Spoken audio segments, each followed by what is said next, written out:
Selamat pagi saudara, apa kabar Anda hari ini? Saat ini kami akan membuka hari Anda dengan sejumlah laporan menarik dari Sumatera Selatan dan daerah lain di Sumatera bagian selatan dengan nama program Kompas Pagi. Selain berita utama tadi, masih ada informasi-informasi menarik lainnya yang akan kami sampaikan. Bersama saya Rizka Selviana, inilah Kompas Pagi selengkapnya di Kompas TV Independen, terpercaya.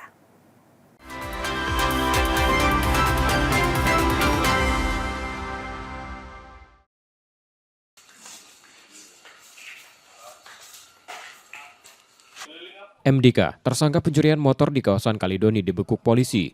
Ia beraksi bersama rekannya Rama yang kini masih buron. Penangkapan berawal dari laporan korban yang kehilangan motor di teras rumahnya. Unit Reskrim Polsek Kalidoni bergerak melakukan penyelidikan hingga menangkap satu dari dua pelaku. Dari hasil pemeriksaan, keduanya merencanakan aksi dengan berkeliling mencari sasaran. Kelengahan korban, kendaraan terparkir tanpa kunci stang dan kunci masih terpasang di dashboard memudahkan pelaku membawa kabur motor. Melihat ada motor di teras rumah korban. Nah, pada saat itu rumah korban terbakar. Jadi oleh tersangka Adika agar dibuka secara perlahan dan agar mereka masuk. Nah, untuk tersangka Rama DPO menunggu di luar, tersangka yang eksekusi. Untuk keterangan tersangka, versi tersangka, motor tersebut tidak dikunci stang. Lalu oleh tersangka didorong ke depan. Pelaku diketahui residivis kasus pelecehan dan juga terlibat pencurian kendaraan motor di sedikitnya 10 lokasi berbeda. Karena perbuatannya, tersangka kembali harus mendekam di tahanan Polsek Kalidoni. Muklas Diferensial, Kompas TV, Palembang, Sumatera Selatan. Nih, Jembatan Maraduo, Jembatan. Penetapan status siaga bencana hidrometeorologi di Sumatera Selatan mengacu pada indikator puncak musim hujan. Berdasarkan prediksi BMKG, serta terpenuhnya ketentuan minimal 2 daerah menetapkan status siaga. Hingga kini 5 daerah telah lebih dulu menetapkan status siaga, yakni Kabupaten Ogan Komering Ulu, Ogan Ilir, Musi Banyuasin, Kota Pagar Alam, dan Kota Prabu Muli. Sejumlah wilayah diantaranya terdampak banjir akibat tingginya intensitas hujan dalam 2 pekan terakhir yang juga menyebabkan terputusnya jembatan. Badan Penanggulangan Bencana Daerah Sumatera Selatan menilai penetapan status siaga menjadi langkah strategis untuk mempercepat koordinasi lintas sektor dalam penanganan potensi bencana. Pemerintah Provinsi Sumatera Selatan pun meminta seluruh kabupaten dan kota meningkatkan kewaspadaan dengan mengaktifkan posko siaga, serta memastikan kesiapan peralatan darurat seperti perahu karet dan tim evakuasi. Dengan adanya penetapan ini dan juga prediksi BMKG, kita selalu berkoordinasi dengan kabupaten kota terkait kesiapsiagaan per kabupaten dan juga untuk mendorong apabila terjadi bencana banjir, kita juga sudah meletakkan ataupun menempatkan logistik kita di kabupaten kota yang rawan banjir. Ini juga sesuai dengan instruksi dari Bapak Gubernur yang mengatakan bahwa ketika terjadi bencana, provinsi harus hadir, harus cepat dalam hal baik itu evakuasi maupun bantuan termasuk logistik. Selain itu, BPBD memperkuat sistem peringatan dini berbasis informasi BMKG untuk disosialisasikan hingga tingkat desa dan kelurahan. Muhammad Reza Pahlevi, Kompas TV, Palembang, Sumatera Selatan.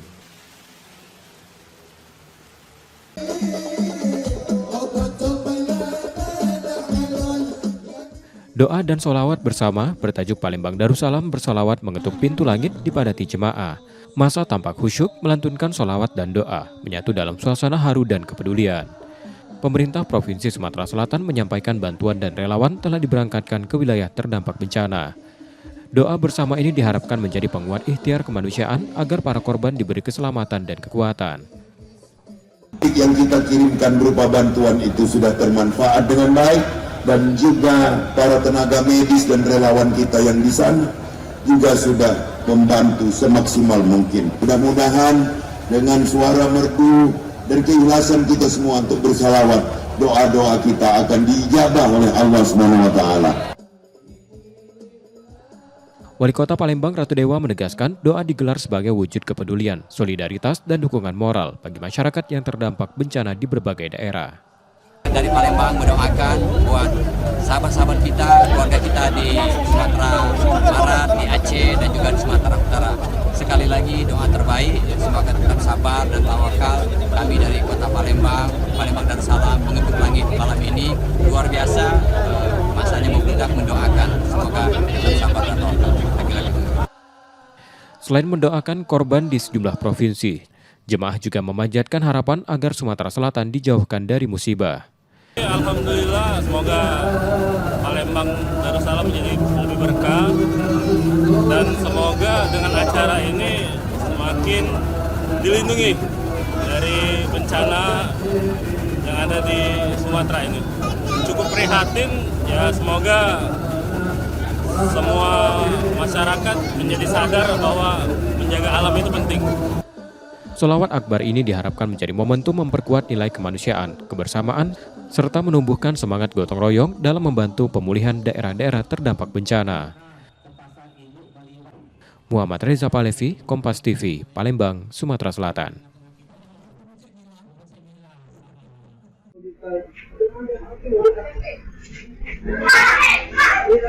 Rekaman CCTV memperlihatkan penganiayaan yang terjadi di depan salah satu salon di Jalan Dwi Kora 20 Ilir Timur 1 Palembang, Senin sore lalu. Dalam rekaman itu, pelaku mendatangi seorang perempuan yang belakangan diketahui kekasihnya VS hingga terjadi keributan. Emosi yang memuncak membuat pelaku menarik rambut korban hingga terjatuh, lalu merampas uang dari dalam tasnya. Warga yang melihat kejadian keluar dari salon dan berusaha menghentikan aksi pelaku. Ponsel korban yang sempat dirampas berhasil diamankan kembali. Berdasarkan laporan korban, polisi menangkap pelaku dalam perjalanan pulang usai bekerja. Korban mengalami luka di sebagian tubuhnya, serta kehilangan uang tunai sebesar Rp300.000. Pada polisi, pelaku mengaku mendatangi korban untuk meminta uang, karena gaji dan hasil usaha bersama berada dalam pegangan korban. Motif penganiayaan itu karena pertama ekonomi ya, karena ingin makan tadi sesuai keterangan dari pelaku, juga hilap ya. Hubungan antara pelaku dan korban apa, Bu? Pelaku dan korban ini ada hubungan spesial yaitu pacaran yang sudah berjalan kurang lebih hampir 1 tahun. Pasalnya berapa, Bu, yang dijerat? Pasal yang disangkakan yaitu pasal 365 pencurian dengan kekerasan dengan ancaman maksimal hukuman 9 tahun penjara. Itu diamankan oleh Unit Reskrim Polsek IT1 ketika selesai dari bekerja di rumah sakit swasta di Palembang. Penolakan yang diterimanya memicu tindakan kasar dan perebutan tas hingga uang itu berpindah tangan. Dari uang yang diambil, Rp100.000 masih tersisa. Pelaku juga menyesal dan menyebut telah merencanakan pernikahan usai Lebaran mendatang. Aku akan minta maaf, udah kasar, narik kan. Dari hati yang paling dalam itu memang berbawa emosi. Sekali lagi aku minta maaf dengan keluarganya juga, aku mau bapaknya. Sudah ada rencana untuk menikah? Ya kemarin dia rencana aku dengan dia nak nikah habis Lebaran. Sekarang? Untuk sekarang masih dijalanin dulu kan karena ada masalah ini. Masih tetap nikah tak dengan dia? Untuk nikah dengan dia tergantung dia yang dia nikah ya sudah kita nikah. Kamu masih cinta kamu? Iya. Kini ia menjalani pemeriksaan lebih lanjut dan ditahan di Polsek Ilir Timur 1 Palembang. Muklas Differensial, Kompas TV, Palembang, Sumatera Selatan.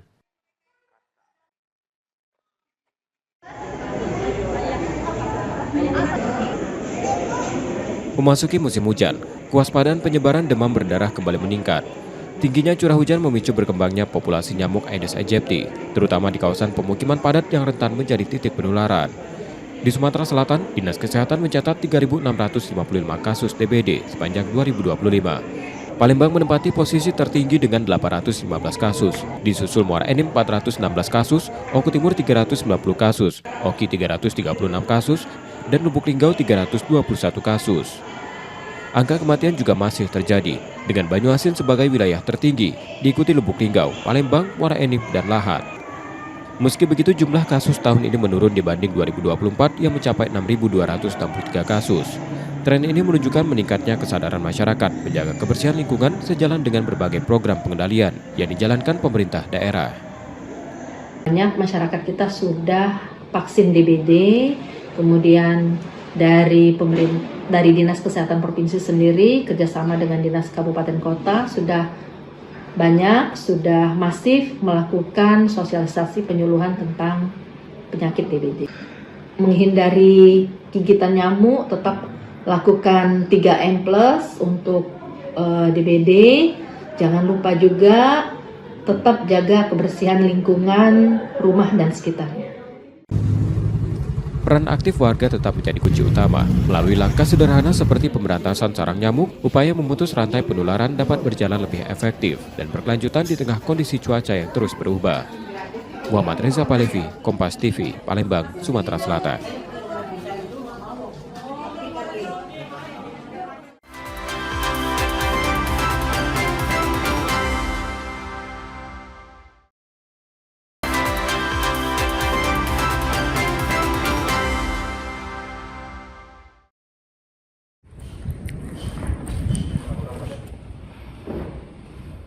Kejaksaan Tinggi Lampung bidang tindak pidana khusus menyegel rumah, kendaraan, dan puluhan tas mewah milik mantan Bupati Pesawaran Dendi Ramadona. Penindakan ini berkaitan dengan dugaan korupsi DAK Fisik bidang air minum dan perluasan SPAM tahun anggaran 2022 dengan total aset yang telah disita mencapai 45,27 miliar rupiah. Penggeledahan dilakukan di 4 lokasi di Bandar Lampung dan Pesawaran. Penggeledahan, tim penyidik telah melakukan penyitaan sebagai upaya penyelamatan keuangan negara. Adapun rincian aset yang telah berhasil dilacak dan disita antara lain sebagai berikut: 8 unit kendaraan yang terdiri dari 4 unit kendaraan roda 4 dan 4 unit kendaraan roda 2. Estimasi perhitungan 1 miliar rupiah. 2. Uang tunai berupa rupiah dan mata uang asing pecahan $100 sebanyak 27 lembar. Estimasi perhitungan 2.240.148.653 rupiah. Penyitaan ini menjadi langkah dalam penyelamatan dan pemulihan keuangan negara. Roma Afria Idham, Kompas TV, Bandar Lampung, Lampung.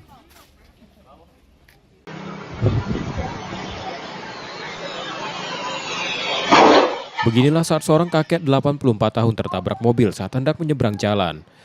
Benturan keras membuat tubuhnya terpental dan terjatuh di tengah jalan. Usai kejadian, pengemudi mobil kabur sementara warga yang melintas segera membawa korban ke rumah sakit. Korban diduga mengalami cedera serius. Keluarga berharap pelaku segera ditemukan dan dimintai pertanggungjawaban. Kami dari pihak keluarga ya dengan kejadian ini sangat terkejut kan. Ayah kami ditumbur oleh pelaku yang sampai saat ini belum menjenguk ayah saya kan. Kejadian itu setelah tumbur langsung dibiarkan macam begitu aja kan. Jadi kita berharap agar pelaku itu datanglah ke sini, menjenguk keluarga kami, menjenguk ayah kami. Ada niat baik mereka jenguk ya. Dan kata tanda bertanggung jawab terhadap perbuatan dia. Saat ini korban menjalani perawatan intensif di rumah sakit dan pelaku masih dalam pengejaran pihak berwajib. Nanda Ardiansyah, Kompas TV, Pangkal Pinang, Bangka Belitung.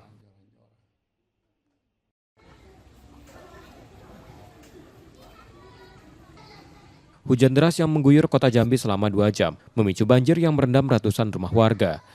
Buruknya sistem drainase memperparah genangan, bahkan 1 warga dilaporkan meninggal dunia akibat terseret arus. Selain pemukiman, banjir juga merendam sejumlah fasilitas umum termasuk ruas jalan. Banyak sepeda motor mogok saat melintas, memaksa sebagian pengendara berbalik arah. Genangan meluas hingga ke jalan lintas Sumatera dan kawasan kampus UIN Jambi. Akibat peristiwa ini, perabot rumah tangga dan alat elektronik warga rusak terendam air. Sesudah selesai asar, tidak sempat dikit lagi itu air naik. Terus saya kerjakan sana, sudah ke kawan asar.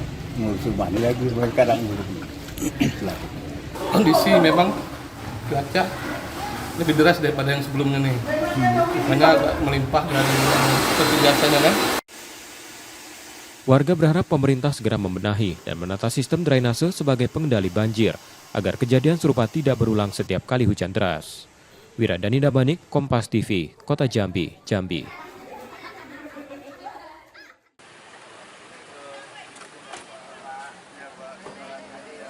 Jumat pekan lalu, Wakil Menteri Haji dan Umroh Dhanil Anzar Simanjuntak memeriksa proses pemeriksaan kesehatan atau istitoah haji di Puskesmas Nusa Indah, Kota Bengkulu. Kunjungan ini memastikan calon jemaah haji 2026 telah melalui tahapan pemeriksaan yang ketat sesuai syarat istitoah. Ia menekankan pentingnya istitoah sebagai langkah awal menekan tingginya angka kematian jemaah saat beribadah di Tanah Suci.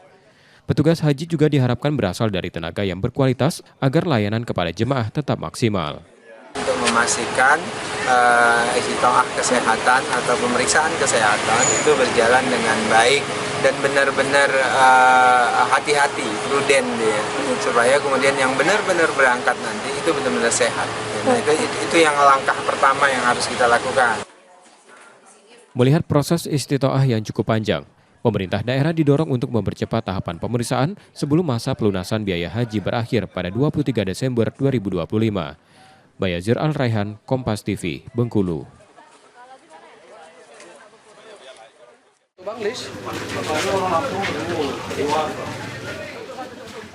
Jenazah Yoga Aldiaser, salah satu korban tewas dalam kebakaran gedung Teradron Kemayoran, tiba di rumah duka di Kota Metro Lampung Rabu malam lalu. Pemuda 28 tahun itu dibawa menggunakan ambulans dari Rumah Sakit Polri Kramat Jati. Sesampainya di kediaman keluarga, suasana duka langsung pecah. Tangis menyambut kedatangan almarhum yang dikenal ceria dan pekerja keras. Yoga adalah anak pertama dari 2 bersaudara, sementara kedua orang tuanya sehari-hari berdagang mie ayam untuk menghidupi keluarga. Rasanya sedih, nggak nyangka. Ya ternyata salah satu korban itu keluarga sendiri gitu. Jadi agak shock juga lah. Kita dapat kabarnya dari mana? Kabarnya dari sepupu yang di sana. Yang di sana. Kalau sana kantornya kebakaran gitu. Yoga menjadi satu dari 22 korban meninggal dalam kebakaran gedung Teradron pada 9 Desember 2025. Para korban diduga kehilangan nyawa akibat kekurangan oksigen setelah menghirup asap. Teguh Khalid Syah, Kompas TV, Metro, Lampung.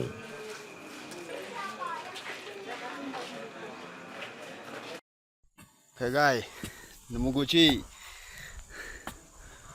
Warga Durian Depun Merigi Kepahyang, Bengkulu dihebohkan dengan penemuan 3 benda yang diduga tengkorak manusia saat seorang warga menggali tanah. Penemuan bermula ketika sekop yang digunakan warga membentur benda mirip kendi hingga pecah dan di dalamnya ditemukan bagian tengkorak. Rekaman warga memperlihatkan kondisi tengkorak yang tampak rapuh dan hancur saat penggalian berlangsung.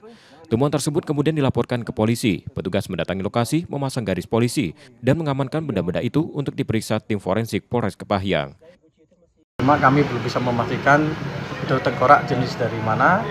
Nah, kemudian setelah kami ke TKP, kami amankan lokasi, kami telepon berkoordinasi dengan Satreskrim dan Inafis Polres.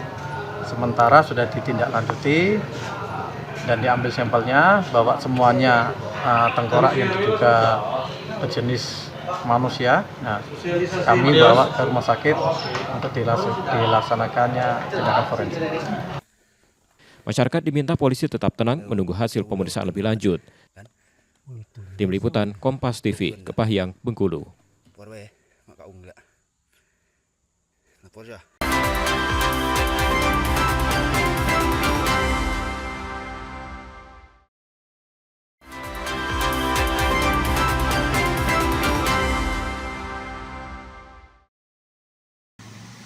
Pembersihan parit komplek. Berbekal kemampuan menghadapi situasi darurat, Regu Menggala Agni Sumatera membersihkan permukiman, rumah sakit, masjid, sekolah, hingga sejumlah titik layanan publik di Aceh, Sumut, dan Sumbar. Mesin pompa, tangki air, serta peralatan tangan yang biasa mereka gunakan untuk memadamkan api, kini dipakai untuk mengembalikan kehidupan warga yang porak-poranda. Sebanyak 75 personil dari daerah operasi Sumatera Utara, Riau, dan Jambi dikerahkan. Selain membantu pembersihan, mereka juga menyalurkan logistik yang mereka miliki. Keikutsertaan tim ini sebagai bentuk keharusan moral.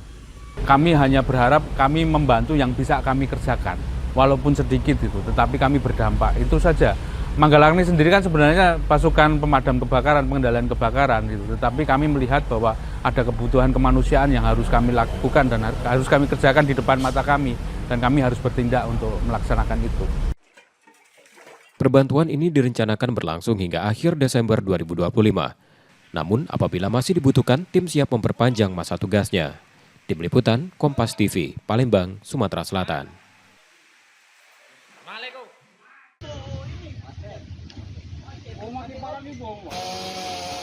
Sebuah mobil yang terparkir di kawasan Jakabaring Sport City ringsek setelah tertimpa pohon tumbang pada Minggu 7 Desember 2025 sore lalu. Pohon roboh mendadak akibat terpaan angin kencang. Sementara pemilik kendaraan sedang berada di tepi venue Danau Ski Air, tak sempat memindahkan mobil. Kami lagi makan-makan, tahu ada angin kencang. Itu mendadak agak cepat juga yang pohon itu nyampaknya. Jadi kami tidak sempat lagi menghindar. Untung romo-romo kami alhamdulillah adalah kena, cuman kena ranting yang kecil-kecil. Nah, mobil inilah yang kena tuh. Tidak ada korban jiwa, namun kerusakan pada mobil cukup parah. Petugas damkar dan penyelamatan yang tiba di lokasi kemudian memotong batang pohon dan mengevakuasi pohon dari atas kendaraan. Kalau kesulitan tidak ada, cuma tadi agak sedikit gangguan dari semut yang ngigitin kita itu aja. Korbannya informasi tidak ada, cuma mobilnya yang cukup lumayan parah. Itu kacanya pecah, di atasnya juga kempot, bempernya juga. Peringatan dini cuaca ekstrim terus disampaikan BMKG agar warga waspada dampak dari perubahan cuaca yang tak menentu tersebut. Yudi Geswanto, Kompas TV, Palembang, Sumatera Selatan.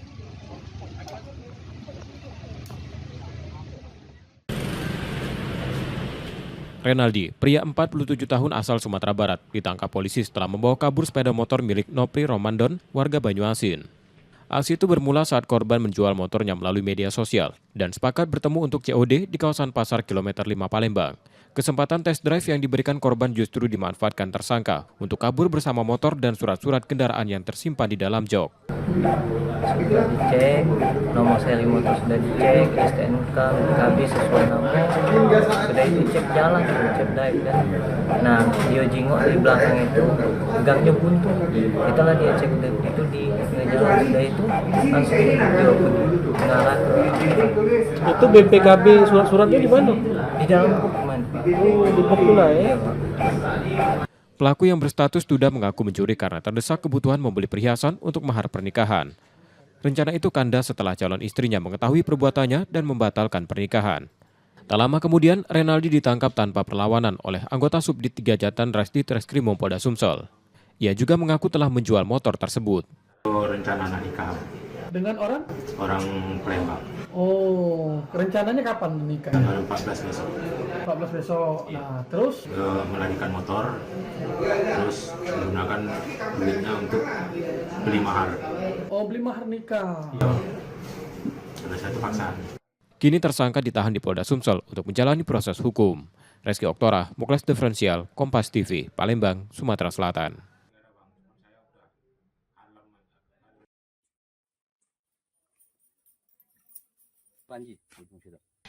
Kasus dugaan korupsi pengadaan lahan kolam retensi di Simpang Bandara SMB 2 Palembang terus bergulir. Penyidik di Treskrimsus Polda Sumsel telah memeriksa 60 saksi dan kini melanjutkan pendalaman dengan meminta keterangan 2 saksi ahli. Penetapan tersangka disebut akan dilakukan dalam waktu dekat. BPKP telah menyerahkan hasil audit investigasi yang mencatat potensi kerugian negara mencapai 39,80 miliar rupiah. Penanganan perkara kembali dimaksimalkan setelah sempat mandek sejak 2023. Kurang lebih sekitar 60-an yang sudah kita periksa dalam perkara ini.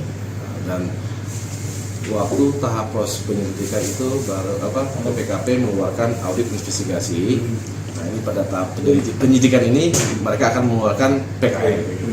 Jadi permintaan untuk PKN-nya sudah kita bersurat ke BPKP. Tinggal masih ada beberapa tahapan lagi yang mungkin kita akan selesaikan. Yang pasti proses penanganan perkara ini masih berjalan. Pembangunan yang menjadi bagian program Dinas PUPR Palembang ini diduga ada markup. lahan rawa seluas 40.000 meter persegi yang awalnya dibeli sekitar Rp55.000 per meter pada 2020 berubah menjadi Rp995.000 per meter ketika dibeli Pemkot Palembang melalui Dinas PUPR pada 2021 dengan sebagian pembayaran dilakukan pada 2022. Reski Oktora, Muklas Diferensial, Kompas TV, Palembang, Sumatera Selatan. Daerah bencana atau daerah yang kami tuju. Kepada yang terhormat, Maijen TNI Pangkalan Udara Sri Mulyono Herlambang Palembang kembali menjadi pusat pengiriman bantuan melalui udara untuk penyintas bencana di Sumatera Barat, Sumatera Utara, dan Aceh. Untuk kali kedua pengiriman bantuan berupa beras, makanan siap saji, dan air mineral dengan total 14,5 ton dan diangkat dengan Hercules C-130 dari Skadron Udara 32 Abdurrahman Saleh Malang. Paket bantuan logistik ini selain berasal dari pemerintah daerah dan lembaga di Sumsel, juga dari siswa sejumlah sekolah di Palembang. Sumsel juga berencana selain mengirim logistik, juga akan mengirim personil kesehatan ke lokasi bencana. Kita pada tahap kemarin sebelumnya dari Provinsi, Pemprov dan jajarannya termasuk TNI Polri sudah mengirimkan lewat darat. Ya, minggu yang lalu juga. Dan direncanakan tadi sudah sama Pak Sekda sedang mempersiapkan personil tenaga kesehatannya. Sekda Provinsi maupun mungkin dari Kota Palembang akan menyiapkan dulu personilnya, ya mungkin nanti bisa ditanyakan ke Pak Sekda langsung. Kalau sudah siap, nanti Danlanut akan memfasilitasi ya dengan menyiapkan pesawat ke Palembang sini dan langsung dibawa ke daerah bencana. Bantuan yang dikirimkan dengan Hercules dari Palembang sudah mengangkut sebanyak 28,5 ton paket logistik untuk penyintas bencana di 3 provinsi di Sumatera. Artinya, pemberangkatan kedua ini total sudah 28,5 ton kurang lebih yang kita berangkat dari Palembang ini. Kita mendorong terus, mudah-mudahan pimpinan memberikan kesempatan kepada kita terus untuk bisa berpartisipasi melalui pesawat-pesawat TNI Angkatan Udara untuk mendukung logistik melalui jalur udara untuk Kota Palembang ini. Lanut SMH Palembang akan terus membantu pengiriman bantuan logistik melalui udara dengan pesawat-pesawat yang dimiliki TNI Angkatan Udara. Tim Liputan, Kompas TV, Palembang, Sumatera Selatan.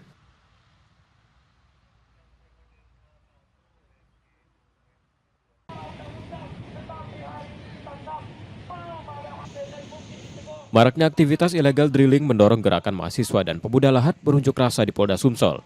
Mereka menuntut penegakan hukum yang lebih masif dan adil di seluruh wilayah karena menduga sejumlah kasus di Lahat berpotensi dipengaruhi kepentingan perusahaan yang melakukan aktivitas serupa. Jadi kami hari ini menuntut Kapolda untuk melakukan penegakan hukum seadil-adilnya tanpa pandang bulu. Yang hari ini terjadi, yang dialami oleh masyarakat Padang Lahat, kami duga itu syarat akan kepentingan. Kepentingan siapa? Kepentingan perusahaan yang sama aktivitasnya melakukan pengeboran. Pemerintah sebelumnya menjanjikan mengakomodasi legalitas 3.118 sumur minyak rakyat, sementara polisi memastikan aspirasi massa diteruskan ke Direktorat Reserse Kriminal Khusus. Langsung direkturnya langsung yang memahami betul terkait dengan masalah penanganan kasus. Oke. Dirnya langsung, ya pastikan dir krimsusnya langsung yang menangani kasus ini. Selain Lahat, Musi Banyuasin menjadi wilayah prioritas penindakan, mengingat maraknya pengeboran ilegal yang tidak memenuhi standar dan kerap menimbulkan korban jiwa. Reski Oktora, Muklas Diferensial, Kompas TV, Palembang, Sumatera Selatan.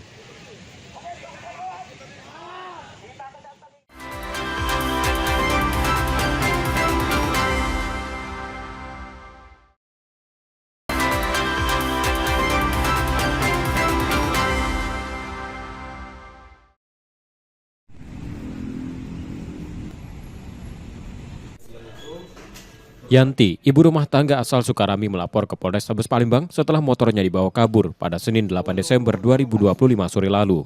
Pelaku yang dikenalnya lewat media sosial Facebook awalnya meminta diantar ke terminal. Namun setiba di Jalan Soekarno-Hatta, korban diminta turun dengan alasan pelaku akan menjemput keluarga. Yanti yang menunggu lama tetapi pelaku tak kembali. Motor hilang. Oh, hilang dicuri atau gimana Bu ceritanya? Dipinjam. Oleh teman. Itu awalnya gimana cerita awalnya? Baru kenal. Kenalnya lewat apa? Facebook. Terus diajak kemana? Katanya dia minta antar ke terminal, pokoknya intinya saya diturunkan di Soekarno-Hatta. Oh, habis dituduhan tuh alasan minjem motor gitu ya? Iya, katanya saya mau ke depan sedengar, tidak balik-balik lagi sampai sekarang. Kapan itu kejadiannya? Hari Minggu tanggal 7 kemarin. Cewek apa cowok? Cowok. Ciri-ciri pelaku kini telah disampaikan ke polisi untuk mempercepat penangkapannya. Yudi Kiswanto, Kompas TV, Palembang, Sumatera Selatan. Rapat koordinasi digelar menindaklanjuti laporan maraknya pencurian tandan buah segar sawit di Sumatera Selatan. Identifikasi menunjukkan persoalan terletak pada proses hukum yang selama ini menggunakan delik umum sehingga banyak kasus masuk kategori tindak pidana ringan dan tidak menimbulkan efek jera. Setelah berkoordinasi dengan Kejaksaan dan Pengadilan, Polda Sumsel berencana menerapkan delik khusus sesuai Undang-Undang Perkebunan. Langkah ini sekaligus membahas masalah pendirian PKS tanpa kebun dan faktor penyebab pencurian, mulai dari kurangnya pengawasan hingga tekanan ekonomi. Di dalam penanganan persoalan-persoalan pencurian ini kita menggunakan delik khusus. Delik khusus yang mana? Delik khusus yang diatur di dalam Undang-Undang Perkebunan. Ancaman hukumannya lebih kuat, lebih tinggi. Khusus untuk pelaku pencurian itu diancam hukuman 4 tahun. Kemudian penadahannya sendiri itu 7 tahun. Tapi ada syarat formil. Syarat formilnya apa? Harus ada HGU. Sepanjang 2025, tercatat 377 kasus terkait pencurian TBS terdiri dari pencurian, penggelapan, dan penada. Dari pihak kepolisian tentu ada perspektif lain, apakah ini mau ambil efek jera, tapi saya juga tidak kalah setuju juga kalau ini preventif, mulai dari pencegahan misalnya perhatian berupa CSR yang kena sasaran, misalnya dengan pencegahan dengan pemasangan CCTV ataukah dengan pengawasan yang ketat tapi humanis. Pemerintah dan aparat hukum akan menyiapkan regulasi baru, serta membentuk tim pengawasan sumber TBS yang masuk ke PKS termasuk aspek legalitas lahan. Muhammad Reza Pahlevi, Kompas TV, Palembang, Sumatera Selatan.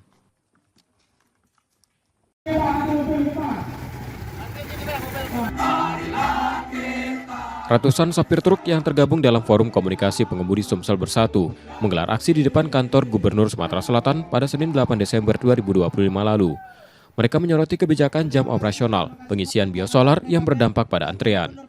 Menanggapi tuntutan tersebut, pemerintah Provinsi Sumatera Selatan memastikan tidak ada pembatasan penyaluran biosolar dan bahkan telah mengajukan peningkatan kuota untuk memenuhi kebutuhan pengemudi. Terkait aturan pembatasan jam operasional kendaraan angkutan barang di dalam kota, pemerintah menegaskan pengaturan layanan biosolar pada pukul 22.00 hingga 04.00 ditujukan untuk mengurangi kemacetan dan menjaga kelancaran aktivitas masyarakat. Tidak ada pembatasan BBM dari pemerintah, termasuk dari Pertamina. Kita tidak ada, bahkan dari kebutuhan kebiasaan ini saya minta 2 kali lipat persediaan biosolar. Kalau nak beroperasi truk dalam kota nih, macet ya. Jadi ada apa-apa lah kita lebih sedikit fleksibel tapi untuk kepentingan uang banyak ya. Mohon maaf ya. Sementara itu SPBU di kawasan pinggiran tetap melayani pembelian biosolar selama 24 jam. Muhammad Reza Pahlevi, Kompas TV, Palembang, Sumatera Selatan.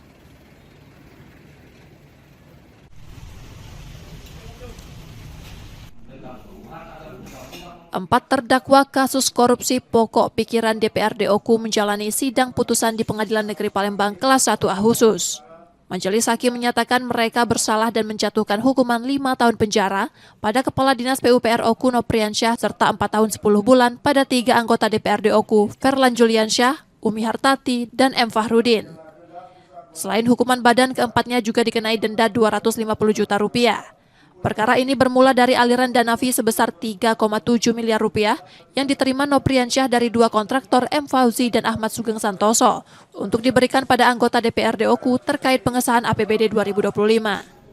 Menjatuhkan pidana kepada terdakwa 1, terdakwa 2, dan terdakwa 3. Oleh karena itu dengan pidana penjara masing-masing selama 4 tahun dan 10 bulan dan pidana denda sebesar 250 juta dengan ketentuan apabila denda tersebut tidak dibayar diganti dengan pidana kurungan selama 4 bulan. Usai putusan dibacakan, Umi Hartati menyatakan menerima vonis, sementara 3 terdakwa lainnya memilih pikir-pikir. Nanti kita lihat gimana ininya kan, perkembangan selanjutnya, itu aja. Berarti masih di dalam KPK terkait peran Bupati. Nanti kita lihat aja di perkembangan kan, perkaranya gimana. Ya, nanti ada gimana, nanti silakan gitu ya. Jaksa penuntut KPK menyebut kemungkinan munculnya tersangka baru masih terbuka dalam perkembangan kasus ini. Yudi Kiswanto, Kompas TV, Palembang, Sumatera Selatan.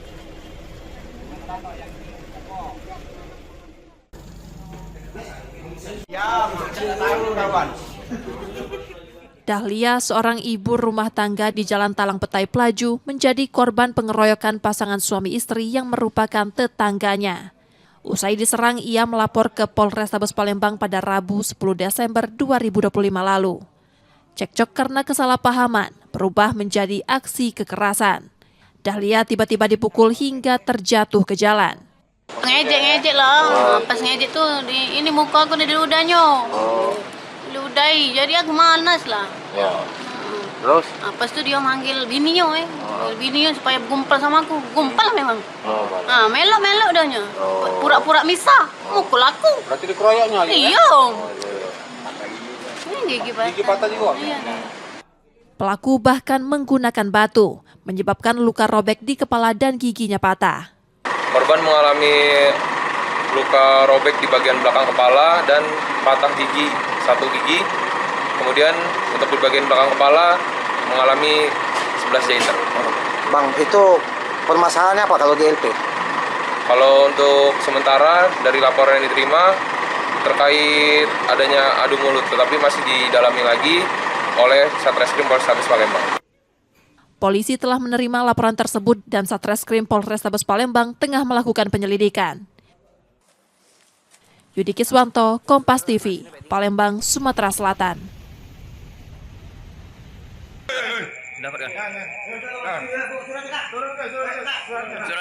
Tim Jatantras Polda Sumsel menangkap Andika, oknum ketua sebuah koperasi di rumah kerabatnya di Palembang setelah sempat buron. Ia diduga menggelapkan sekitar 10 ton tandan buah sawit milik perusahaan rekanan yang menimbulkan kerugian puluhan juta rupiah.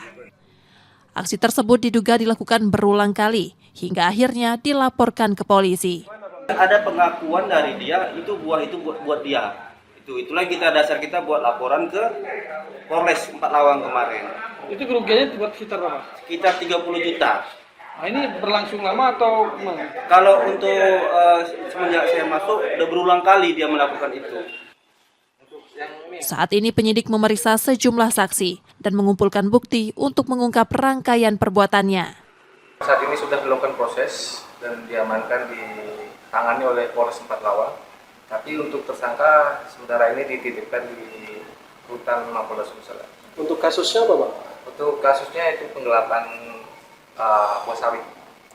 Untuk barang buktinya itu buah sawit dan juga kendaraan yang digunakan untuk mengangkut. Andika menjalani pemeriksaan dan ditahan di Polda Sumsel untuk proses hukum lebih lanjut. Reski Oktora, Muklas Diferensial, Kompas TV, Palembang, Sumatera Selatan. Informasi tadi saudara menjadi akhir dari Kompas pagi hari ini. Saudara, media adalah pilar yang menjaga keseimbangan informasi. Dengan menonton program berita Kompas Pagi, Anda membantu memastikan media terus ada, menyajikan berita yang dapat dipercaya. Kembali kami mengingatkan saudara, bagi Anda yang ingin berbagi informasi atau kritik dan saran, dapat mengakses media sosial kami. Akhirnya saya Rizka Selviana pamit, tetaplah menyaksikan Kompas TV, independen terpercaya. Terima kasih sudah menonton dan sampai jumpa.